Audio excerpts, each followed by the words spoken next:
rock and country music facts and trivia. Thank you for stopping by today's video. Garth Brooks once asked the songwriter of Murder on Music Row, if the song was about him. Guilty conscious? Obviously, there are all kinds of jokes these days about Garth Brooks being an actual murderer, thanks to comedian Tom Segura and his wife Christina P. coming to the inevitable, really, conclusion on their Your Mom's House podcast that Garth is, in fact, a serial killer. Take a quick look at any mention of Garth on social media, and you'll immediately see that the comments are flooded with questions like, where are the bodies, and folks begging for closure for families of his victims. But the song Murder on Music Row has nothing to do with an actual murder. Written by Larry Cordell and Larry Shell, and originally recorded by the writers bluegrass group Larry Cordell and Lonesome Standard Time, the song became a hit after it was covered by George Strait and Alan Jackson in 1999, despite the fact that it was never released as an official single. The Murder on Music Row, that song laments, is actually a metaphor for Nashville music industry killing traditional country music in pursuit of commercial success and profit. Nobody saw him running from 16th Avenue. They never found the fingerprint or the weapon that was used, but someone killed country music, cut out its heart and soul. They got away with murder down on Music Row. Amen. Now, before we go any further, we need to take a look back at what was going on in country music at the time when the song came out. When George and Alan's version was released, over 10 years removed from the emergence of the class of '89, a group of neo-traditional country singers who were widely praised for their classic country sounds, like Clint Black, Travis Tritt, and of course Jackson himself. But through the '90s, Garth Brooks was also becoming a megastar, not necessarily for his traditional country sound, but for his rockin' shows that rivaled the massive productions typically found in pop and rock, as well as his sound that pushed the envelope for what was considered country at the time.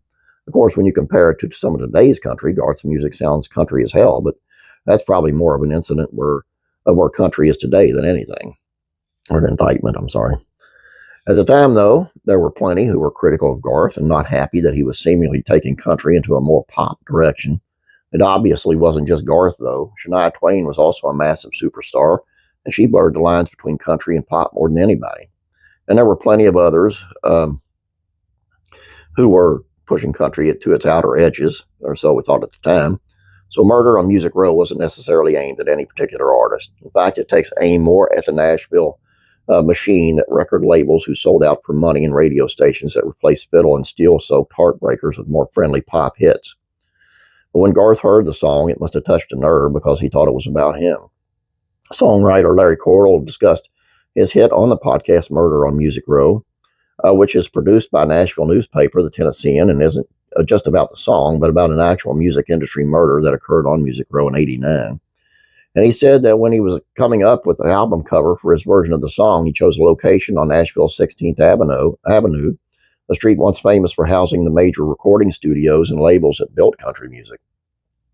The album cover featured a man loading a steel guitar into a hearse, with chalk lines of a man and a guitar on the street beside him, and in the background there's a sign for 16th Avenue.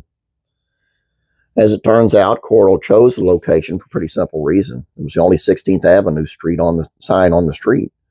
But on that corner of that street, just outside the frame of the photo, sat a building called Jack Track's Recording Studio. The famous studio was owned at the time by producer Alan Reynolds, who produced music for, you guessed it, Garth Brooks. Garth had recorded many of his albums at Jack's Tracks, and when he saw the cover of Cordell's music on Murder on Music Row album, he immediately recognized the location of the photo and thought that Cordell was trying to call him out with the song and the album cover. According to Cordell, Garth Brooks had been trying to reach me. I heard one day, so I called him, and I don't think he meant it in a bad way, but he said, "Man, I couldn't help but notice that's right up there where by Allen's. Are you trying to send me a message or something?" I'm like, "Garth, it's the only 16th Avenue sign in town that I could even find." Seems like Garth had been dodging those murder accusations for longer than we'd realized. Obviously, the song wasn't written about Garth, at least not that Cordell will ever admit, but listening to it 25 years after it became a hit, it's still as relevant as today as it was back then. Oh, and that Jack's Track studio just off to the side of the album cover, it was later bought by Garth Brooks, who renamed it Allentown Studios in honor of Alan Reynolds, and he still owns it today. it wasn't aimed at the singers themselves, I don't think. I think it was really aimed at the industry that embraced this new pop bro country or whatever it is, and kind of left the real country in the dust. And I can't say it's bad or good. I mean, today's country is terrible, but back then it's like country has progressed so much. I mean, you get to the country of the traditional country, they'll call it, as the Travis Tritt, Alan Jackson, and Clint Black, and so forth and so on. And really wasn't traditional country. I mean, they evolved from where traditional country used to be, like real traditional, Hank Williams and all that. And then it went to Waylon Jennings and the outlaw country. And so it's all, and you know, as long as it sells, man, that's where it's going. And it's just a sad thing, really. And Nashville ain't what Nashville used to be. It's very sad. But it is what it is, and Garth has a lot more trouble on his hands these days than this. All I got for you guys. I hope you enjoyed this. Please don't forget to subscribe. Please like this video. I appreciate it. You guys have a great day. God bless you, and I'm praying for you.